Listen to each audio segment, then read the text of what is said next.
मनुष्यों की देखो कितनी तुच्छ बुद्धि है, ज्ञान की बातों को बिल्कुल ही नहीं समझते हैं। बाप तो ज्ञान और भक्ति का कंट्रास्ट बैठ सुनाते हैं। ज्ञान होता है बुद्धि का विषय और भक्ति होती है भावना और विश्वास का विषय, दिल का विषय, दिल और दिमाग। भगवान को कहते हैं बुद्धिमानों की बुद्धि, और भक्त बुद्धि नहीं लड़ाते। पूजा करेंगे, अर्चना करेंगे, कीर्तन करेंगे, जिसकी पूजा करेंगे, अर्चना करेंगे, कीर्तन करेंगे, आरती करेंगे, उसकी बायोग्राफी को बिगड़ जाने बिगड़ करते हैं, माना अंधश्रद्धा में होकर के करते हैं। बुद्धि नहीं लड़ाते कि इनकी पूजा हम क्यों करते हैं, तो होती है अंधश्रद्धा। अंधश्रद्धा से वशीभूत होती है भक्ति, और ज्ञान समझ की चीज है। एक एक बात को बुद्धि से तौल करके फिर ग्रहण करना है, क्या राइट है और क्या रंग है। राइट और रंग का विश्लेषण करके फिर जो राइट है उसको ग्रहण करना है, जो राइट नहीं है उसको ग्रहण नहीं करना है। बिना प्रूफ और प्रमाण के ज्ञान नहीं कहा जा सकता। कोई कहे भगवान आया हुआ है, कहाँ आया हुआ है कि अमुक व्यक्ति में आया हुआ है, तो भक्त होगा वो तो मान लेगा कि हाँ आया हुआ है। ज्ञानी होगा आया है तो कैसे आया है, क्या प्रूफ है, क्या प्रमाण है। जब तक प्रूफ और प्रमाण मिल न जाए तब तक वो मानने वाला नहीं है। तो दुनियावी मनुष्य ज्ञान की बातों को बिल्कुल नहीं समझते हैं। पहले ज्ञान दिन सत्युग त्रेता को कहा जाता है। भगवान बाप आते हैं तो 2 युगों की प्राप्ति कराते हैं, 21 जन्मों की सुख की प्राप्ति कराते हैं। वो 21 जन्मों का सुख है सतयुग और त्रेता में। ये भगवान की बनाई हुई दुनिया है। ज्ञान से इस दुनिया की प्राप्ति होती है, और जो बुद्धि नहीं लड़ाते हैं, ज्ञान की बातों को नहीं पकड़ते हैं, उनके लिए फिर बनती है द्वापर और कलयुग की दुनिया, द्वैतवादी दुनिया। जिसने जो कहा उसी बात को मान लिया। तो पहले पहले है ज्ञान दिन सतयुग त्रेता, फिर है द्वापर कलयुग रात। ये दिन और रात का खेल चलता रहता है। सतयुग त्रेता दिन, द्वापर कलयुग रात। द्वापर कलयुग में रात क्यों होती है, सत्ययुग में दिन क्यों होता है? क्योंकि सत्य होता है एक और झूठ होते हैं अनेक। एक झूठ के ऊपर दूसरा झूठ, झूठ से दूसरे झूठ के ऊपर तीसरा, चौथा, पांचवा बोलना ही पड़ता है। कहते हैं झूठ के पांव नहीं होते। तो झूठ मना रात, कलयुगी दुनिया, द्वापर युगी दुनिया, द्वैतवादी दुनिया। 2-2 मतें होती हैं, 2-2 राज्य होते हैं, 2-2 धर्म होते हैं। ऐसी दुनिया को कहा जाता है रात की दुनिया। उस रात में मनुष्य अंधेरे में ठोकरें खाते रहते हैं, भगवान मिलता ही नहीं। कितने मंदिरों में, टिकानों में माथा मारते हैं, कोई मस्जिद में, कोई गिरजाघर में, कोई गुरुद्वारे में माथा ही मारते रहते हैं, लेकिन भगवान फिर भी मिलता नहीं। तो भक्ति से दुर्गति होती है। भक्ति का रिजल्ट क्या है? हजारों साल से भक्ति करते चले आए, मंदिरों में, मस्जिदों में, गिरजाघरों में गुरुओं ने जैसे बताया वैसे चलते चले आए। क्या एक गुरु की मत पर चलते आए? अनेक गुरुओं की मत पर चले। इसको कहते हैं द्वैतवादी युग। 2 में से 4, 4 में से 8, ये मतें निकलती ही रहती हैं। तो ऐसी भक्ति से होती है दुर्गति। दुर्गति में ज्ञान नहीं होता है। ज्ञान और भक्ति का किसी को भी पता नहीं है। ये राजयोग का ज्ञान है। इस राजयोग के ज्ञान को कोई भी हठयोगी नहीं समझा सकते। हठयोगी क्यों कहा? क्योंकि वो हठ पकड़ के बैठ जाते हैं, हम ही सच्चे हैं। सच्ची बात भी उनके सामने कही जाए तो भी नहीं मानेंगे। हठ योगी उन्हें कहा जाता है जो गृहस्थ को ऊंचा नहीं समझते हैं। समझते हैं गृहस्थी तो गिरी हस्ती है। ऐसे तो गृहस्थी भी नहीं समझा सकेंगे। क्या ज्ञान को गृहस्थी भी नहीं समझा सकते और हठयोगी भी, सन्यासी भी नहीं समझा सकते। क्यों नहीं समझा सकते? क्योंकि दोनों ही अपवित्र हैं। दोनों की पैदाइश गुमूत से है, अपवित्रता से है। तुम ब्राह्मणों की पैदाइश मुख से है। तुम ब्रह्मा के मुख से, जिस ब्रह्मा के तन में भगवान आकर के प्रवेश करके वाणी बोलते हैं, उस वेद वाणी को सुन करके तुम अपना जीवन बनाते हो और दूसरों का जीवन सुधारते हो। इसलिए तुम मुख वंशावली हो, श्रेष्ठ इंद्रियों की संतान हो। बाकी वो हठयोगी और जो भी गृहस्थी हैं वो सब भ्रष्ट इंद्रियों की संतान है। इसलिए सब अपवित्र हैं। अपवित्र होने की वजह से इस ज्ञान को नहीं समझा सकते। तुम्हारे में भी जो ज्ञान लेने के बाद अगर आप पवित्रता धारण करते हैं तो ये ज्ञान सारा बुद्धि में से उड़ जाता है। अनुभव करने की बात है। जिन दिनों अपवित्रता माया पछाड़ती है, अपवित्रता आती है, तो बुद्धि में से ज्ञान सारा उड़ जाता है। और जिन दिनों पवित्रता का बैलेंस चलता है, उन दिनों बुद्धि में ज्ञान के मनन चिंतन मंथन के पॉइंट्स चलते रहते हैं। तो अभी बताओ, ये राजयोग को कौन सिखावेगा? मनुष्य सिखा ही नहीं सकते। सब गृहस्थी है, सब अपवित्रता की औलाद है। हठयोगी भी नहीं सिखा सकते। बल पवित्र रहते हैं सन्यासी, लेकिन उनकी पैदाइश कहां से हुई? उनकी भी तो पैदाइश पतित पने से हुई ना, गुमूत से हुई ना। वो भी नहीं सिखा सकते। फिर कौन सिखावेगा? इस पतित दुनिया में तो सब पतित हैं। इन पतितों को पावन कौन बनावेगा? वो बनावेगा जो इस दुनिया में आकर के भी कभी भी पतित नहीं बनता। उसकी यादगार बनी हुई है। क्या यादगार बनी हुई है?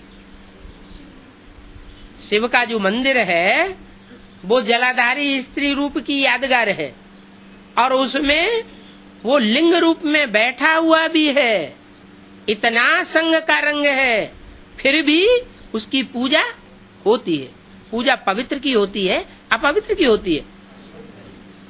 जरूर ऐसी स्टेज में भी वो पवित्र रहने वाला है, वो अपवित्र होने वाला नहीं है। तन से भी छरित नहीं होता जिस तन में प्रवेश करता है। मन से भी छरित नहीं होता, और जब तन और मन से छरित नहीं होगा तो धन भी बर्बाद नहीं कर सकता। तो जो राजयोग सिखाते हैं वही अभी कहते हैं माम एकम याद करो। क्या? मुझे एक को याद करो। तो तथाकथित ब्रह्मा कुमार कुमारियां क्या समझ लेते हैं? मुझे एक को याद करो का इसका मतलब क्या समझ लेते हैं? मुझे एक बिंदी को याद करो। अरे बिंदी बिंदी आत्माएं तो सभी हैं, कीड़े मकोड़े पशु पक्षी, सबके अंदर बिंदी आत्मा नहीं है क्या? तो पता कैसे चलेगा कि एक बिंदी को याद किया या कौन सी बिंदी को याद किया? कैसे पता चलेगा? है कैसे कहा जाए हमने एक ही बिंदी को याद किया, दूसरी बिंदी को याद नहीं किया? जब बिंदी बिंदी आत्माएं सब एक जैसी, उनमें कोई अंतर नहीं, चाहे सुप्रीम सोल हो, चाहे कोई हीरो पार्टधारी हो, और चाहे कोई छोटी मोटी आत्मा पार्टधारी, चाहे कीड़े मकोड़े की आत्मा हो, सब बिंदु जिन्हें गीता में कहा गया अणो अणियान समनुस्मरेत्य, अनुरूप आत्मा है, बहुत सूक्ष्म है। तो पता कैसे लगेगा हमने किस बिंदु को याद किया?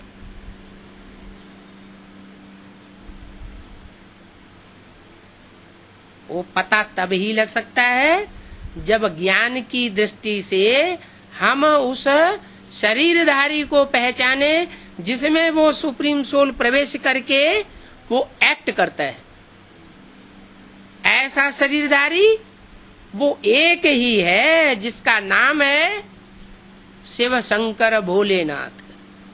33 करोड़ देवताएं हैं, 33 करोड़ देवताओं में से एक भी देवता नहीं है जिसका नाम शिव के साथ मिलाया गया हो। चाहे वो विष्णु ही क्यों न हो, चाहे ब्रह्मा ही क्यों न हो। त्रिदेव में से 2 देवताओं को भी नहीं मिलाया गया। त्रिदेव तो 33 करोड़ देवताओं में सबसे ऊंचे माने जाते हैं। किसका नाम मिलाया गया? शंकर का नाम शिव के साथ मिलाते हैं। तो जरूर वो सुप्रीम सोल उस परम पार्टधारी माने हीरो पार्टधारी में प्रवेश करता है और उसके द्वारा कहता है माम एकम याद करो, मुझे एक को याद करो। कहा तो जाता है त्रिमूर्ति शिव, शिव की 3 मूर्तियां हैं, लेकिन तीनों मूर्तियों में से भगवान के रूप में कौन सी मूर्ति प्रसिद्ध होती है? एक शंकर की मूर्ति, महादेव की मूर्ति। और बनते हैं मनुष्य से देवता, नर से नारायण जैसे बनते हैं, लेकिन वह देवता नहीं, क्या बनता है? महादेव। देवताओं में महान पार्टधारी, उस महान पार्टधारी में मैं मुकर्रर रूप से प्रवेश करके उसके द्वारा जो भी मनुष्य आत्माएं हैं, जो भी मेरे बच्चे हैं, उनसे मैं सर्व संबंधों से आकर के मिलता हूँ। इसलिए भक्ति मार्ग में कहते हैं तुमेव माता च पिता तुमेव बंधु च सखा तुमेव सर्वम मम देव देव। हर प्रकार के संबंध परमात्मा बाप आकर के जोड़ते हैं बच्चों के साथ। ये भी कहते हैं जिस संबंध की अनुभूति में कमी रह जाएगी, मेरे से वो संबंध नहीं निभा सकेंगे, उसके लिए जन्म जन्मांतर परेशान होते रहेंगे, दुखी होते रहेंगे, तरसते रहेंगे। मैं आकर के ये राजयोग अभी सिखाता हूँ और मनुष्यों को ये राजयोग सिखाने का हक नहीं है। मनुष्य गुरु जो है वो मनुष्यों को राजयोग नहीं सिखा सकते। क्या राज भरा हुआ है? ये राज भरा हुआ है कि और मनुष्य आत्माएं कनेक्शन में आएंगी तो उनको अटैचमेंट जरूर लगेगा, मोह लगेगा, ममता लगेगी, लगाव लग जाएगा। क्या आंख से जो चीज देखी जाती है, जिस चेहरे को देखा जाता है और कहीं लगाव पूर्वक देखा जाता है, तो वो चेहरा याद आता है कि नहीं आता है? जरूर याद आता है। लेकिन मैं ऐसा योग सिखाता हूं जिसमें तुमको ये पक्की अवस्था प्राप्त करनी है कि इन आंखों से देखते हुए भी न देखो, कानों से सुनते हुए भी न सुनो। माना कोई भी इंद्रिय का रस है, ऐसे नहीं कि इंद्रियों से कर्म करना छोड़ देना है। इंद्रियों से कर्म करना है, लेकिन इस विधि से कर्म करना है, वो इंद्रियों का लगाव बाद में याद ना आए। नहीं तो क्या होगा, अंत मते सो गति हो जाएगी। मान लो पुरुष चोला है, सारा जीवन स्त्री का संग करता है, तो अंत में उसे क्या याद आ जाता है, स्त्री चोला याद, उसके अंग याद आ जाते हैं, तो उसको फिर स्त्री का जन्म लेना पड़े। मैं ऐसा कर्म सिखाता हूं, ऐसी याद सिखाता हूं, और ऐसे की याद करना सिखाता हूं जिसकी याद में रह करके तुमको कोई भी प्रकार का संकरंग नहीं लगेगा। कर्म दुनिया भी करती है और राजयोगी भी वो कर्म करते हैं, लेकिन कर्म करने में मन बुद्धि का योग जो है वो अलग अलग तरीके से काम करता है। तो मेरी याद में रह करके अगर कर्म करना सीखोगे तो उन कर्मों का लेप छेप तुमको नहीं लगेगा। तो जो राजयोग सिखाते हैं वो खुद कहते हैं महामेकम याद करो, तो तुम्हारे पाप कर्म, विपरीत कर्म भस्म हो जाएंगे। निवृत्ति मार्ग का धर्म ही अलग है। क्या सन्यासियों का जो धर्म है वो धर्म अलग है, और बाप जो आकर के प्रवृत्ति मार्ग सिखाते हैं, नर से नारायण और नारी से लक्ष्मी बनना सिखाते हैं, उन लक्ष्मी नारायण का धर्म अलग है। लक्ष्मी नारायण भी गृहस्थी थे, लेकिन उनकी इंद्रियों का अटैचमेंट एक दूसरे के साथ ऐसे नहीं था जो नीचे गिरे। कौन से नारायण की बात है? जो संगम युगी नारायण बनते हैं, डायरेक्ट परमात्मा बाप जिनको आकर के बनाते हैं, वो नर से नारायण और नारी से लक्ष्मी बनने की बात है। तो जो निवृत्ति मार्ग वाले हैं वो प्रवृत्ति मार्ग का ज्ञान कैसे सिखावेंगे? निवृत्ति मार्ग वाले सन्यासी वो तो अलग हो जाते हैं, घर गृहस्थ को छोड़ देते हैं, घर गृहस्थ के साथ है ही नहीं, तो फिर इंद्रियों पर विजय पाने की बात कहाँ रह गई? क्या कोई योद्धा हो और कहे हम लड़ाई नहीं लड़ेंगे, हम ऐसे ही विजयी हैं, ये तो ऐसे ही बात हो गई जैसे कोई कैदी 10 साल जेल में रहे और 10 साल जेल में रहने के बाद फिर बाहर आकर के डींग मारे कि मैंने 10 साल ब्रह्मचर्य का व्रत का पालन किया। अरे वो तो मजबूरी हो गई, ब्रह्मचर्य व्रत तो तुम्हारा नहीं, वो तो तब हो सकता है कि जब तुम्हारे सामने भोग मौजूद हो और फिर भी उस भोग को मन से बुद्धि से ग्रहण न करें, ऐसी प्रैक्टिस पड़ी हुई हो। तो ये प्रैक्टिस, ये अभ्यास बाप आकर के सिखाते हैं। गीता में भी कहा गया है, अर्जुन ने भगवान से कहा, हे भगवान ये मन तो बड़ा प्रबल है, कितना भी इसको कंट्रोल करो फिर भी ये इंद्रियों के भोगों में लिम्पायमान हो जाता है। तो क्या जवाब दिया? अभ्यासेन तो कौन्तेय वैराग्यान च गृह्यते। अभ्यास करो, बार बार अभ्यास करो। ऐसे नहीं कि कर्मधारा को छोड़ देना है, सन्यासी बन जाना है, नहीं। कर्मेंद्रियां हैं तो कर्मेंद्रियों से कर्म तो करना ही है, लेकिन कर्मधारा को छोड़ने की बात नहीं है, लेकिन मन बुद्धि को उसमें लिम्पायमान नहीं करना है। किस में लिम्पायमान करना है? मन का तो काम है किसी न किसी में लगाव पूर्वक रहना, तो किस में लगाएं?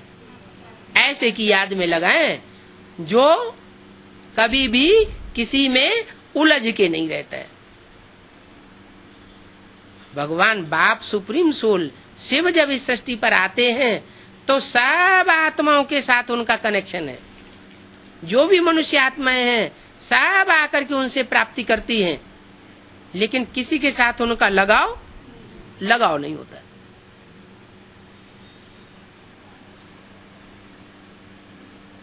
तो ये निवृत्ति मार्ग वाले सन्यासी ज्ञान कैसे सुनावेंगे? हर बात में ठगी ही ठगी है, झूठ ही झूठ लगा हुआ है। गाया भी जाता है झूठी माया, झूठी काया, झूठा सब संसार। किस समय की बात है? जब कलयुग के अंत में भगवान बाप इस सृष्टि पर आते हैं तो ये सारी दुनिया झूठी हो जाती है, एक भी सच्चा नहीं रहता। जिसमें सुप्रीम सोल बाप प्रवेश करता है वो ही संसार में सच्चा होकर के दिखाता है अंत में। इसलिए उस एक की कथा गाई जाती है। क्या कथा है? सत्यनारायण की कथा। सत्य लक्ष्मी की भी कथा नहीं है क्या? वो लक्ष्मी भी सत्यनारायण के साथ है, लेकिन उसकी भी कथा नहीं गाई जाती। कथा सिर्फ एक की गाई जाती है। माने वो एक व्यापी होकर आता है, अनेक व्यापी होकर नहीं आता है। इस समय ही गाया जाता है God is one, God is truth. क्या? भगवान बाप एक है, और भगवान बाप जो एक है वो ही सच्चा है, और बाकी सब झूठे हैं। और अंत में ये बात सच्ची साबित हो जाएगी। क्या? जितने भी संबंध हैं वो सब झूठे हो जाएंगे। नाना, चाचा, काका, ताऊ, बहन, भाई, पति, पत्नी, बाप, बेटा, सारे संबंध धोखा दे जाएंगे। और एक बाप धोखा देने वाला नहीं होगा, सबके साथ निभाएगा। इसलिए एक का गायन है सत्यनारायण के रूप में, अनेकों का गायन नहीं है। गॉड इज ए ट्रुथ, ये यहाँ की बात है, यहाँ का गायन है। सत्ययुग में कोई नहीं कहेगा गॉड इज ए ट्रुथ। क्यों? क्योंकि वहां भगवान बाप होता ही नहीं। सत्ययुग स्थापन हुआ और सुप्रीम सोल वापस परम धाम चला जाता है। जो बातें भक्ति मार्ग में कही जाती हैं उन बातों को सतयुग में नहीं कहेंगे। यहाँ सब कहते हैं गॉड फादर इज ट्रुथ, बाप ही सच सुनाने वाले हैं। आत्मा को बाप की स्मृति आई है, इसलिए हम बाप को याद करते हैं कि आकर के सच्ची सच्ची कथा सुनाओ। नर से नारायण बनने की ये कथा है।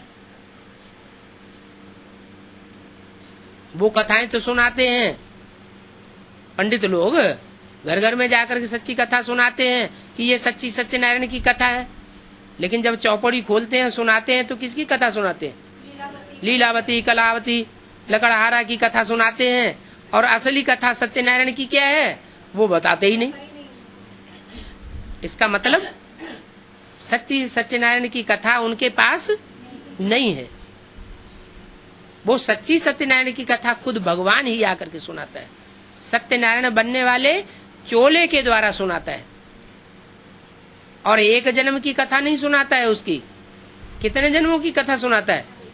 84 जन्मों की कथा सुनाता है कि कैसे 84 जन्मों में जिस भारत में भगवान आते हैं वो भारत ही दुनिया का सरताज बनता है, और वही कलयुग के अंत में आकर के सारी दुनिया का मोहताज बन जाता है।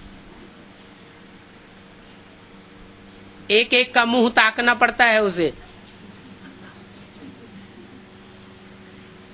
जैसे कहते हैं ना, क्या करें, हमारी उंगली दबी हुई है, हम किसी को कुछ कह नहीं सकते।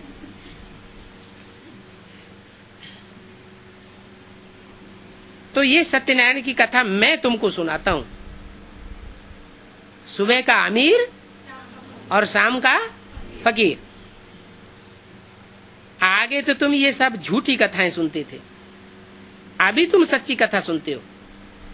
और झूठी कथाएं सुनते सुनते कोई आज तक नारायण तो नहीं बन सका। झूठी कथा सुनी तो नारायण कैसे बनेगा? नारायण तो तभी बन सकता है जब सच्ची कथा सुनने को मिले। फिर सत्यनारायण की कथा कैसे हो सकती है? वो तो झूठी हो गई। मनुष्य किसी को नर से नारायण नहीं बना सकता। क्या डॉक्टर बनाएंगे मनुष्य,